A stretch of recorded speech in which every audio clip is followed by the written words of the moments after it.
اسی طریقے سے کچھ ایسے کلمات ہیں جن کے ذریعے سے ہم اللہ کو جب پکارتے ہیں تو اللہ تعالیٰ بندے کی دعا کو قبول کرتا ہے۔ یونس علیہ السلام جب مچھلی کے پیٹ میں گئے اور وہاں سے نکلنے کا کوئی راستہ انہیں نہیں نظر آ رہا تھا تو انہوں نے اللہ تعالیٰ کو پکارنا شروع کیا، لا الہ الا انت سبحانک انی کنت من الظالمین۔ جب یونس علیہ السلام نے ان کلمات کے ذریعے سے پکارا تو اللہ تعالیٰ نے ان کی پکار کو سنا اور اللہ تعالیٰ نے ان کو اس مشکل سے نجات دلائی۔ اور نبی صلی اللہ علیہ وسلم نے فرمایا کہ جو شخص بھی ان کلمات کے ذریعے سے اللہ کو پکارتا ہے اللہ اس کی دعا کو ضرور سنتا ہے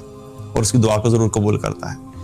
تو ان کلمات کو بھی دعا سے پہلے جو ہے وہ پڑھ لیا کریں، اس سے بھی کیا ہوتا ہے کہ ہماری قبولیت کے چانسز جو ہے وہ بڑھ جاتے ہیں۔ اور اسی طریقے سے ایک دفعہ ایک شخص دعا کر رہا تھا اور دعا کرتے ہوئے وہ کہہ رہا تھا یا ذل جلال والاکرام، یا ذل جلال والاکرام۔ تو آپ صلی اللہ علیہ وسلم نے جب اس کو یہ کہتے ہوئے سنا تو آپ نے فرمایا کہ تیری دعا قبول ہوگی، کیونکہ جن کلمات سے وہ پکار رہا تھا ان کلمات کی وجہ سے آپ نے فرمایا کہ تمہاری دعا قبول ہوگی۔ تو ایک وہ ہو گیا اور دوسرا کیا، یا ذل جلال والاکرام۔ اور ویسے بھی جب دعا کرنے لگیں تو دعا کرنے کے کچھ آداب ہوتے ہیں، اور آداب میں سے کیا ہے کہ پہلے اللہ کی حمد، اللہ کی بڑائی، اللہ کی تسبیح بیان کی جائے، اس کے بعد رسول اللہ صلی اللہ علیہ وسلم پہ درود بھیجا جائے، اور پھر اس کے بعد دعا کی جائے۔ اور جب اللہ کی حمد بیان کر رہے ہیں، اللہ کی بڑائی بیان کر رہے ہیں تو ان میں پھر بہت سے کلمات ہیں، جس طرح ابھی میں نے بات کی کہ لا الہ الا انت سبحانک انی کنت من الظالمین، یا ذل جلال والاکرام، یا حی یا قیوم، یا ارحم الراحمین۔ جو بھی کلمات، جو بھی نام اللہ کے آپ کو آتے ہیں ان کلمات سے اللہ کو پکاریں، پھر درود پڑھیں اور اس کے بعد دعا کریں۔ تو کیا ہے کہ اس ذریعے سے بھی اللہ تعالیٰ کہ ہاں ہماری جب دعائیں جاتی ہیں تو وہ ان میں اللہ تعالیٰ میں ان دعاؤں کو قبول کرتا ہے۔ اسی طریقے سے کچھ ایسے اوقات ہیں جن کے بارے میں حدیث میں آتا ہے کہ اللہ تعالیٰ ان اوقات میں دعاؤں کو قبول کرتا ہے، اور ان میں سے ایک وقت کیا ہے کہ اذان اور اقامت کے درمیان کا جو وقت ہے اس میں جو دعا کی جاتی ہے اللہ تعالیٰ اسے قبول کرتا ہے۔ جب اذان ہوتی ہے، اذان سے لے کے جب جماعت کھڑی ہونے کے لیے اقامت ہوتی ہے، اس کے درمیان کا جو وقت ہوتا ہے یہ وہ وقت ہے کہ اس میں دعا کرنی چاہیے۔ اب جو لوگ جو مرد حضرات ہیں وہ جماعت سے پڑھتے ہیں نماز، تو ان کے لیے کیا ہے کہ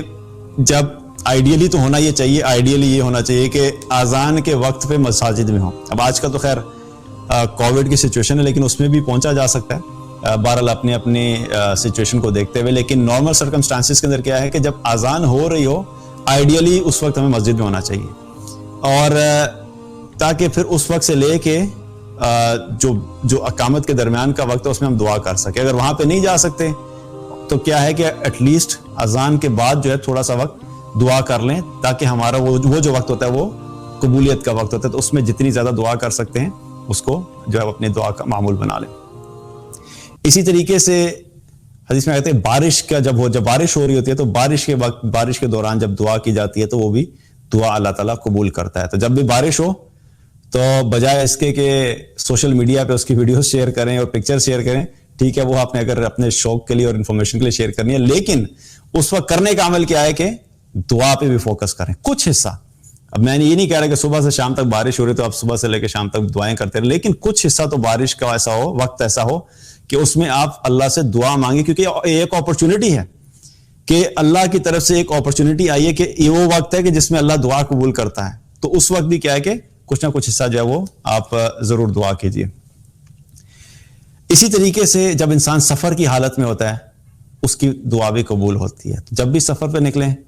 تو اس میں بھی کوشش کریں کہ کچھ نہ کچھ حصہ ضرور ایسا ہو کہ جس میں دعا کریں، کیونکہ وہ بھی قبولیت کا وقت ہوتا ہے۔